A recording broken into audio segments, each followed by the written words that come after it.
Au cœur de notre existence, nous aspirons tous à donner de l'amour et à être enveloppés d'amour. Ce n'est pas un désir anodin. C'est ce qui nous rend fondamentalement humains. Nos besoins émotionnels les plus profonds sont satisfaits lorsque nous créons des liens d'amour, non seulement avec les autres, mais aussi avec nous-mêmes. Il est essentiel de se rappeler que l'amour de soi n'est pas une question d'arrogance ou d'importance personnelle. C'est l'ego qui parle. Le véritable amour de soi va plus loin, au-delà des étiquettes sociétales et des limites que l'on s'impose. Avant d'aller plus loin, essayez de relier tous les points sans en omettre aucun.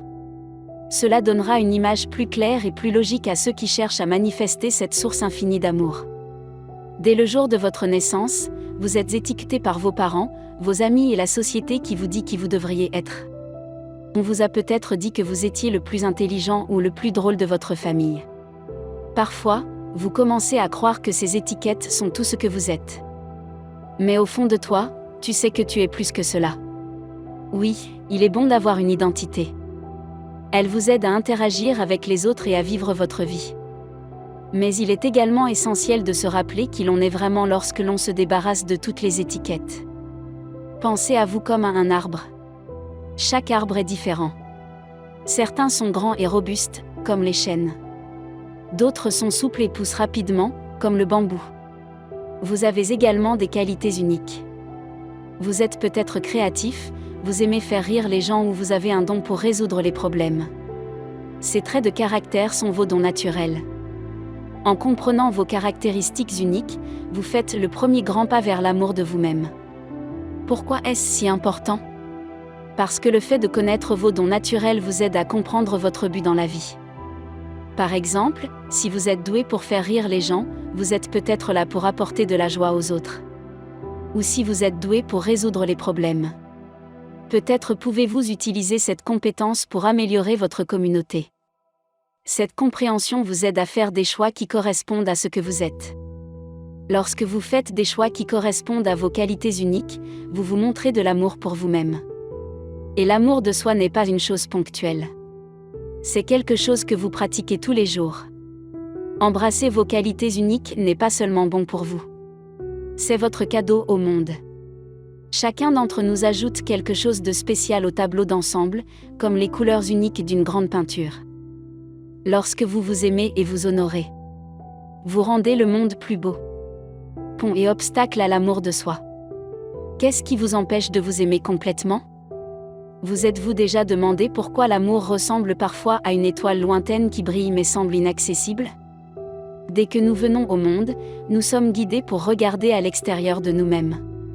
Enfants, nous comptons sur nos parents ou sur les personnes qui s'occupent de nous. Nous comptons sur nos parents ou sur les personnes qui s'occupent de nous pour satisfaire nos besoins fondamentaux, la nourriture, la sécurité et même l'amour. Naturellement, nous recherchons l'approbation et l'affection à l'extérieur de nous-mêmes pour nous sentir bien à l'intérieur. Souvent, cette recherche nous permet de nous sentir aimés et acceptés. Surtout lorsque les personnes qui s'occupent de nous sont bienveillantes. Mais que se passe-t-il lorsque ces besoins ne sont pas pleinement satisfaits ? Le fait est qu'au fond, nous voulons tous la même chose. Nous voulons tous la même chose, être aimés tels que nous sommes, sans condition, sans attache. Les psychologues nous disent qu'il existe 4 besoins émotionnels clés. L'attention, quelqu'un qui vous écoute vraiment. L'affection, quelqu'un qui se soucie sincèrement de vous. Appréciation, quelqu'un qui reconnaît vos talents et vos dons uniques. Acceptation, quelqu'un qui vous aime tel que vous êtes sans vouloir vous changer. Lorsque tu es jeune et que ces besoins ne sont pas satisfaits, tu peux commencer à croire que tu n'es pas digne d'amour ou d'attention. C'est alors que les problèmes commencent. Vous commencez à rechercher ces choses à l'extérieur de vous, en cherchant à obtenir la validation des autres pour combler les lacunes qui existent en vous. C'est ce que l'on appelle la référence à un objet, c'est-à-dire le fait de dépendre de facteurs externes pour se sentir bien. Toutefois, en vieillissant, vous avez la possibilité de passer de la référence à l'objet à la référence à soi. Qu'est-ce que cela signifie ? Cela signifie apprendre à trouver ces 4 A à l'intérieur de soi. Attention. Prenez le temps d'écouter votre voix intérieure. Des pratiques comme la méditation peuvent vous aider à vous concentrer sur ce que votre cœur vous dit vraiment. Affection. Montrez-vous de l'amour à vous-même en traitant bien votre corps et votre esprit. Des gestes simples comme manger des aliments nourrissants ou faire une promenade à l'extérieur peuvent être des actes d'amour de soi. Appréciation. Reconnaissez vos talents uniques et célébrez-les. Vous n'avez pas besoin que quelqu'un d'autre vous dise que vous êtes doué pour quelque chose pour savoir que c'est vrai. Acceptation. Apprends à t'accepter avec tes défauts. Vous n'avez pas besoin d'être parfait pour être aimable. En vous référant à vous-même, vous puisez dans une source puissante en vous qui a toujours été là. C'est le vrai vous, qui n'est pas touché par les jugements extérieurs ou les expériences passées. C'est un endroit où vous pouvez trouver de l'amour, de la compréhension et de l'acceptation à l'infini. Ce qui est génial, c'est que tu n'as pas besoin d'aller quelque part ou d'être quelqu'un de différent pour accéder à cet endroit, qui est juste là, en toi, disponible à tout moment.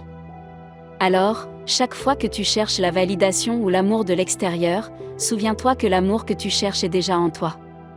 Le pouvoir d'aimer son ombre. Le voyage vers le plein amour de soi est souvent représenté comme une promenade sereine à travers une prairie paisible. Mais si je vous disais que ce chemin passe aussi par une forêt sombre, un endroit où vit votre ombre? N'ayez pas peur. C'est une étape nécessaire de votre voyage. Et affronter votre ombre est en fait un acte profond d'amour de soi. Qu'est-ce que l'ombre de soi? En termes simples, c'est la partie de vous que vous préférez garder cachée. Les traits, les émotions et les tendances que vous ou la société avez qualifiées de mauvais ou d'inacceptables. Dès notre plus jeune âge, nous apprenons à dissimuler ces parties pour qu'elles correspondent à l'image que les autres ont de nous. C'est comme si nous mettions des masques pour être plus sympathiques ou acceptables. Le fait est que plus on réprime ces traits de caractère, plus ils consomment d'énergie. Imaginez que vous essayez de maintenir un ballon de plage sous l'eau, il ne cesse de vouloir remonter. Le paradoxe, c'est que lorsque vous essayez de cacher ces éléments, ils ne disparaissent pas. En fait, elles se renforcent et influencent votre comportement d'une manière dont vous ne vous rendez peut-être même pas compte. Supposons que vous ayez toujours été le plus émotif de la famille et que l'on se soit moqué de vous pour cela. Avec le temps, vous pourriez prendre l'habitude de refouler vos émotions. Cela pourrait se manifester plus tard dans vos relations sous la forme d'un retrait émotionnel, voire d'une colère. En fait, plus vous réprimez certaines parties de vous-même, plus elles finissent par vous contrôler. Mais voici l'idée transformatrice. La vie est faite de contrastes. C'est la lumière et l'obscurité, le jour et la nuit. Vous ne pouvez pas vraiment apprécier l'un sans l'autre. Tout comme les moments désintéressés vous font chérir les moments où vous prenez soin de vous, reconnaître votre ombre vous aide à apprécier votre lumière. Embrassez l'ensemble de son être. La lumière et l'ombre sont les deux éléments qui permettent de trouver l'équilibre. La première étape pour aimer son ombre est de la reconnaître. Une fois que vous avez identifié ce que vous avez refoulé, vous pouvez commencer à comprendre pourquoi, parce que votre famille avait certaines attentes ou parce que la société avait certaines normes. Une fois que vous avez compris le pourquoi, vous pouvez commencer à accepter ces parties pour ce qu'elles sont, une partie de vous. N'oublie pas que ces traits ne sont pas mauvais en soi. Il s'agit simplement de différentes nuances de votre personnalité complète. L'étape suivante consiste à réintégrer ces traits dans votre vie de manière saine. Si vous avez refoulé votre côté émotionnel, essayez d'exprimer ouvertement vos sentiments avec des personnes en qui vous avez confiance. Si vous avez été trop altruiste, prenez le temps de prendre soin de vous. La beauté de l'acceptation de votre ombre est qu'elle ne vous libère pas seulement. Elle vous rapproche également des autres.